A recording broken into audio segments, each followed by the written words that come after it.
Well, 11 people are targeted. Five of those are members of Carrie Lam's cabinet, including the chief executive herself.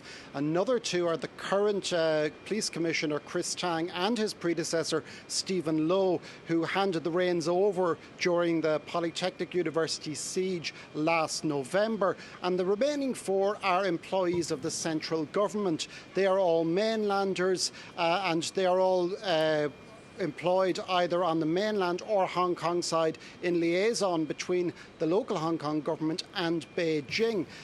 We also have as you said there, the Hong Kong government has responded fairly strongly to these sanctions, which are in response not to the national security law per se, but to the repression of protests over the past year. The Hong Kong government has called them shameless and despicable, and it has also called them barbarous. And this is actually something that the central government in Beijing itself and also another number of members of Carrie Lam's cabinet have called it.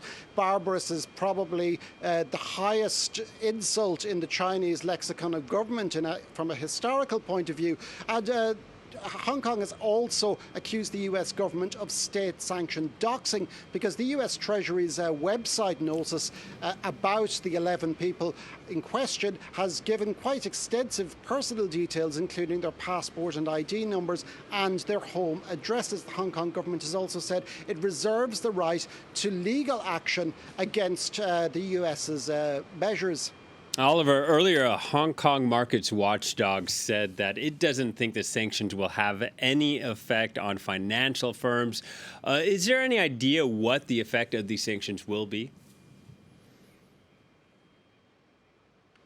The effect is unlikely to be immediate. It's not clear whether any of the 11 people have assets in the US that might be frozen. In fact, one of those, Luo Huining, who is the head of the Beijing liaison office in Hong Kong, derisively said that he has no assets, and he said that he offered to send Donald Trump $100 so that it could be frozen. Carrie Lam herself has said previously that it would have no effect on hers. However, the extent of these sanctions can be very far-reaching. So a little bit further down the line, it might make life difficult for these people, particularly if they want to do banking with any financial institution that has operations in the US. Carrie Lam herself has already, members of Carrie Lam's government have already said, even before now, that certain banks based in Hong Kong don't want anything to do with them, and one has reported an account was forcibly closed. So there is a possibility that